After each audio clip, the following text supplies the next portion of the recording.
பிரியமானவர்களே, இயேசுவின் நாமத்தினால வாழ்த்துக்கள். இயேசு பூமியில இப்படி நடமாடிட்டு இருக்கும்போது, அவங்க ஊர்லலாம் ரொம்ப அவிசுவாசத்தில மக்கள் ஆப்ரேட் பண்ணிட்டு இருந்தாங்க. "இவன் என்ன நமக்கு தெரியாத இந்த பயல, இந்த பொடி பையன் நம்ம முன்னாடி தான விளையாண்டுட்டு இருந்தான்." அப்படின்னு இயேசுவ பத்தி அவன்லாம் நெனச்சுதான், "இவன் மரியாளோட பையன் தானே? ஆனா அந்த தச்சன், இந்த கார்பெண்டர் பையன் தானப்பா இவன்." அப்படின்னு அவங்களுடைய மனசு என்னது ஃபெமிலியரைஸ் அதுக்கு தமிழ் எனக்கு என்னன்னு தெரியல.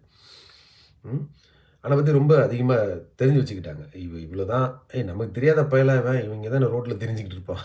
அப்படின்னு நம்ம தெருவுல இருக்கிறவங்களுக்கு தெரியிற மாரி, அவர பத்தி அவருக்கு தெரிஞ்சு வச்சிருந்தது. சரிங்களா? ஸோ இதில என்ன ஒரு அழகான விஷயம்னா, அது ரொம்ப தெரிஞ்சு வச்சதுனால, ம் "இவனா இப்படி செய்றான்?" அப்படின்ற மாரி ஏசு அற்புதம் செய்யும்போது, அப்படி ஒரு மலைப்பு வந்துருச்சு. ஒரு மாரி கண்ணு குருட்டாட்டம்லாம் மூடிருச்சு. சரிங்களா? அது நெறைய பேரு இன்னைக்கு நம்மளையும் அப்படிதான் நெனச்சு வச்சுக்கிறாங்க. அதான் இல்ல. ஏன்னா இது வந்து புது creation. We are new creation. நம்ம வந்து ஒரு புதிய சிருஷ்டிப்பு. ஏன்னா, இயேசு கிறிஸ்துவின் ரத்தம். அவரு சிலுவையில மரிச்சுட்டாருங்க. மரிச்சதுனால என்னன்னா, அவர் ரத்தம் சிந்தனால என்ன ஆயிடுச்சுன்னா, அவரோட காயங்கள்னால் நாம் சுகமானோம் அப்படின்னும்போது என்ன சொல்ல வராருன்னா, "தம்பி நான் வாழ்ந்த நாட்கள்ல அவிசுவாசம் இருந்ததுல்ல, அதெல்லாம் கூட சுகமாயிடுச்சு. நீ தைரியமா போய் இயேசுவ பத்தி சொல்லு." ஏன் நம்ம கிறிஸ்தவர்கள் நம்மளாலே நம்ப முடியல நெறைய விஷயங்கள்லாம். செத்தவன உயிரோட எழுப்பலாம் அப்படின்னு சொல்லும்போது, அப்படின்னு நம்ம யோசிக்கிறோம். இல்லங்க, இவங்களுக்கு வந்து கிட்னி சரியில்ல. அது சரியா போயிடும். ஜெபம் பண்ணா சரியா போயிடும். அப்படியே மண்டையில யோசிக்கணும். என்ன சொல்றாங்க? புரியுதுங்களா?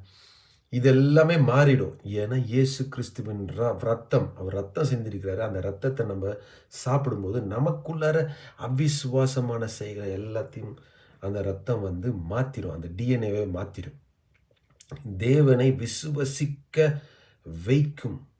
விசுவாசத்த உள்ள இருந்து மாத்துவாரு. அந்த அவிசுவாசத்தெல்லாம் மாத்தி, விசுவாசத்த கொண்டு வந்து, காணப்பட முடியாதவைகளை விசுவசிக்க செய்ய வைக்கிற அந்த எபிலிட்டி, தமிழ்ல என்ன சொல்லணும்னு தெரியல.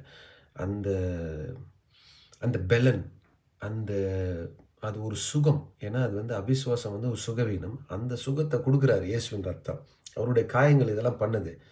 அதனால பயப்படாதீங்க. கர்த்தர் செய்ய முடியாத காரியம் எதுவுமே இல்ல. இயேசு கிறிஸ்துவின் ரத்தம் உங்களுக்குள்ளார அந்த வேலையை செய்கிறது. ரைட். அவிசுவாசத்தை நீக்கி அவருடைய வார்த்தை மேல் விசுவாசம் கொள்ள வைக்கிறது. God bless you.